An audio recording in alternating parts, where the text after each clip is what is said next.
Welcome back to Les Schwab Tire Center's Outdoor GPS, sponsored by Fisherman's Marine and Outdoor.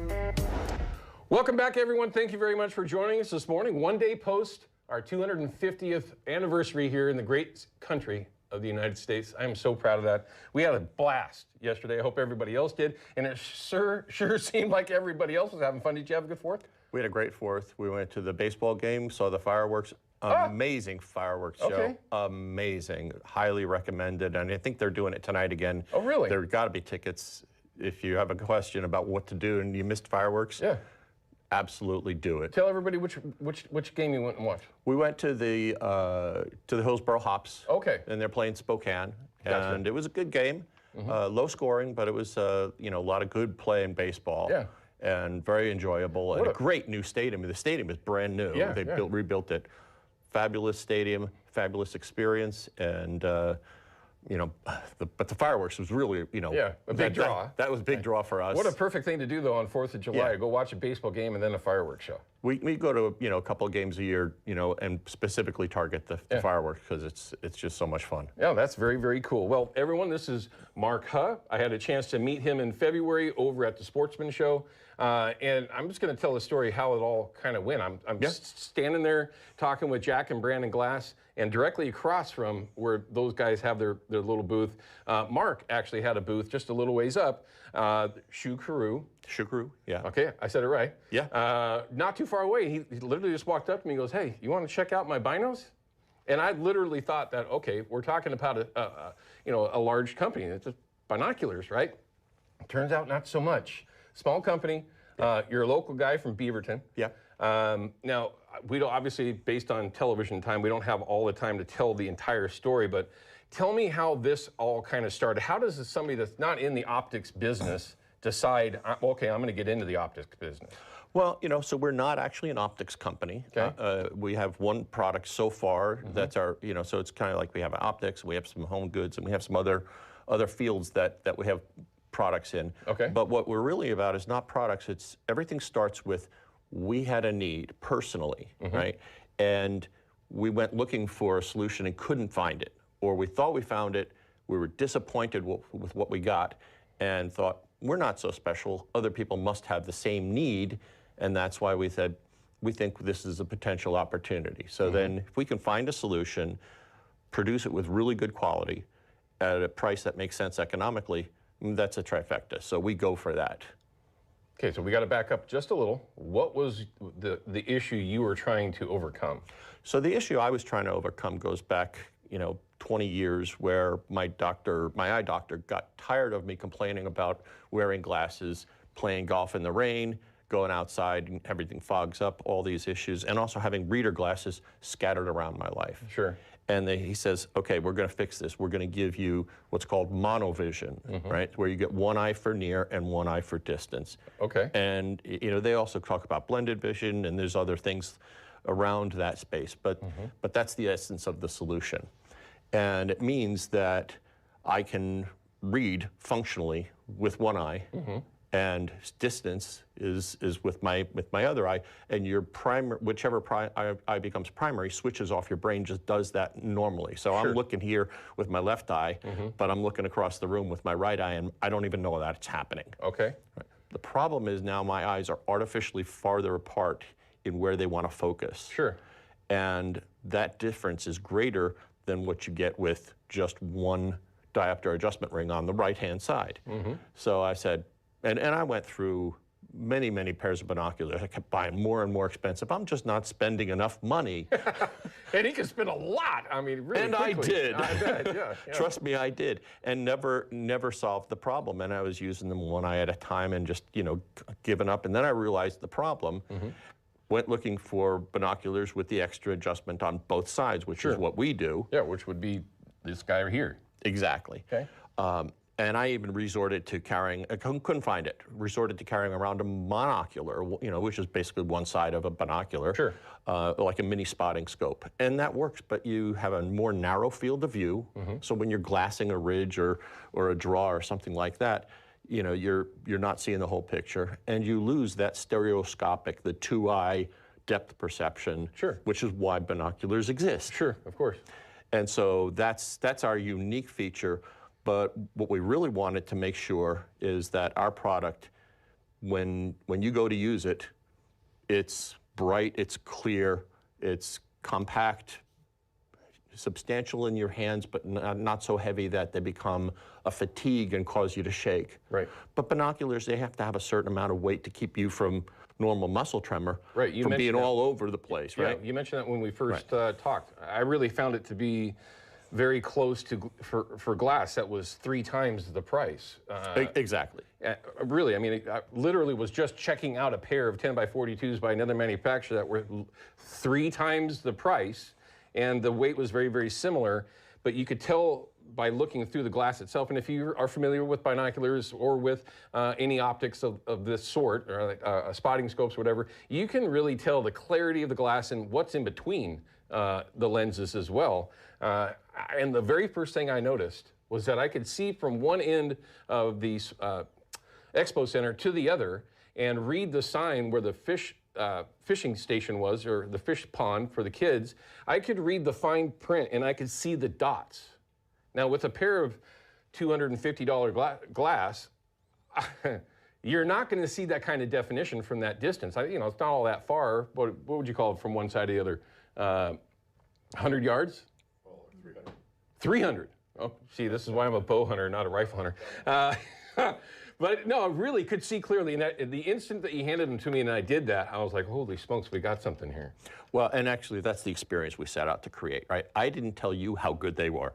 You told me how good they were, right? That's our whole pitch, is that get it in someone's hands, put them up to their eyes, and they're like, wow. Well, and it was a wow. It was a wow mainly because I've been carrying 10x42s, like I said, forever, like a lot of us do, right? They're the perfect power range for a lot of things that we do. But when we come back from this break, we're going to start talking more and show you more of the binos that Mark has made. Again, local company, local guy, had an issue and overcame it with some now features that you just don't have on your binos that you have in your truck or in your sled.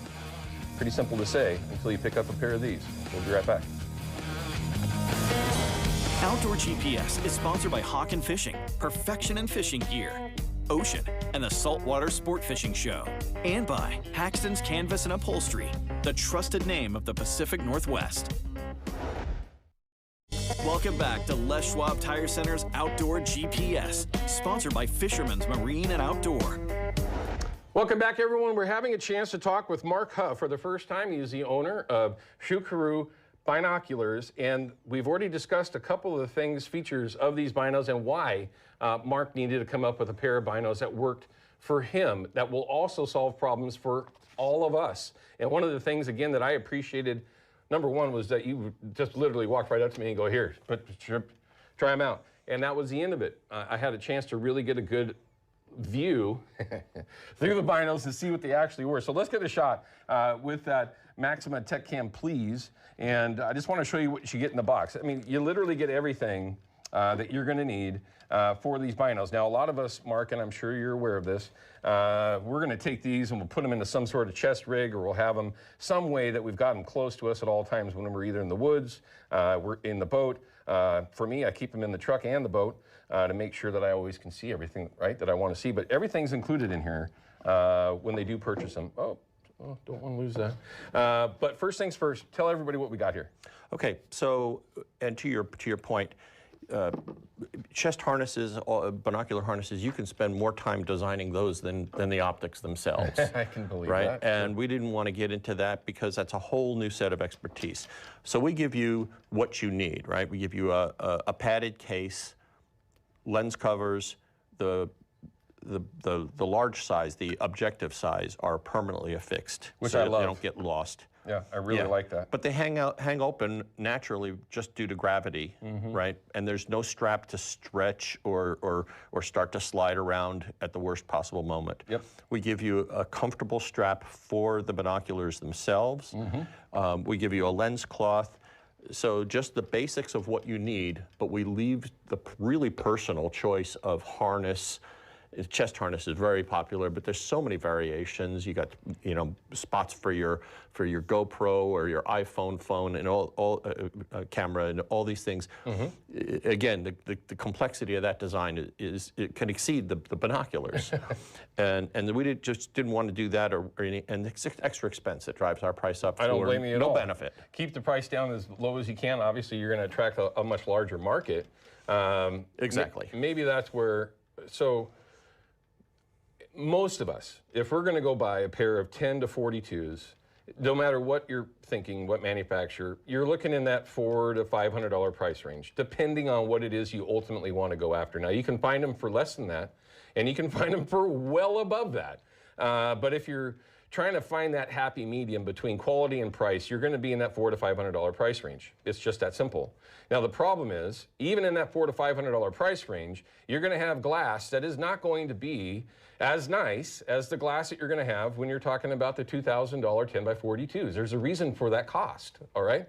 But when you can pick up something that's half that price and you're accomplishing great clarity, very durable. I mean, I've been a little rough on them. I haven't been that rough on them, but they've been dropped on the bottom of my boat. They've fallen out of my truck. They've fallen out of a tree. So, I mean, they haven't been damaged in any way, at least yet. Give me time. Duck season's coming, because I use them a lot during duck season. It's just one of those things that you won't believe it until you really put your hands on it, I guess is maybe the best way to put it. And I wear sunglasses constantly. No matter what the levels are, my Smiths are, they adjust, right, to the sunlight. The brighter it is, the clearer my glass, or darker they get if you're following along. So these I really appreciated for wearing glasses. Right. Is that you can get a better look because they're super, super strong, and they're not just cheap little plastic, which I was surprised by. But I know everybody else out there is probably thinking the same thing I initially was. Where can they find them? What's the best way to find them? And is there differences or different variations of the Xuqeru binos? All right, so let me unpack those. First of all, I have a confession to make. My primary reason at the Sportsman show was, there's Owen. Brush with fame. I need to go find a way to talk to him, and then the binoculars was my vehicle to go and gush as a fanboy. So that just had to be said. Well, I appreciate that. So yeah, we picked the right manufacturer because this is based on their existing designs, and we told them about the problem we were trying to solve and our suggested solution. They said, "Well, why do you want this?" And I explained, and they're, "Oh, that would actually work. Yeah, we'll do that for you." And they gave us, you know, different options on the design and the features, and we hit a great spot where we're able to make them available. Now, all of our sales, we do some local things at gun shows and whatnot. That's more of marketing and promotion than scale. They're sold on Amazon. We have a website with extensive information, but when you click the buy button, it takes you to the Amazon listing. Sure. And that keeps my costs down because I don't have warehouse. I'm not paying, you know, for all the third-party logistics services that Amazon gives you. And it just simplifies our whole model, you know, to the point that, again, keep that cost down because there's no benefit to the customer for us maintaining all of that. Well, and I get it. You're also, like you mentioned, you're keeping the price down, but it also gives the folks the opportunity that if something were to go wrong, Amazon's one heck of a way, you know, to rectify an issue. Well, Amazon has their warranty, and then ours stacks upon that, right? So you know, now I can't pretend that we're in the same class of warranty as other firms because we're a small operation, right? Yeah. But we're also, you know, forget about the terms of the warranty. If somebody calls me up with a real problem that exposes something with my product, I'm going to do something about it, right? So it's, you know, we try to keep it, you know, more of a do what's right by your people, than contracts. Well, and Mark, you know, one of the things that I really appreciated about having a chance to meet you is that you didn't try to BS me. All right, when you showed me the binos, you literally said this is what they are, and I honestly expected to hear you say a much larger number than what you were selling, what you sell these things for. When you go to Amazon, you look these things up. I'm just going to give you one little bit of advice. You're going to go, okay, that's too cheap. You honestly will, and that's okay. If it's something that you purchase to throw into the boat and say, I don't care, and they'll just go into the boat, they'll go into the truck, I need another pair anyway, perfect. Because then you're going to find yourself carrying them when you're up in the woods with a stick and string in your hand in September. honestly, I was that shocked by how nice they were. And it saved me, true story, $400 and some odd when I was going to go back and purchase the 10x42s. Not to decry any of the other products that are out there. I'm just saying, in the end, if you're looking for something that's going to be helpful and useful and not tear your head off doing it, look these up, Xuqeru Binos, 10x42s. It's a good product, local guy, local company that came up with a solution to a real problem for you and for many others that are out there. So take advantage of that, look up Xuqeru, and when you do, let us know. I'd like to see what your thoughts are on them as well. Mark, it was great to meet you again. It was a pleasure. Hey, dude, it was great. You did great too, by the way. I know you were a little nervous. You did perfect, like you'd done this before. Oh, I don't know about that. He said it was since, like, what, 1980? Yeah, I was on, coincidentally, happened to be on the screen. That's hilarious. But it counts. That's about when we started. Anyway, we'll be back in just a minute with Bruce Pauly from the CCA Oregon. Don't go anywhere. Outdoor GPS is sponsored by McMinnville Jeep Ram in the heart of Yamhill County, your home for Ram trucks. Experience the clear difference.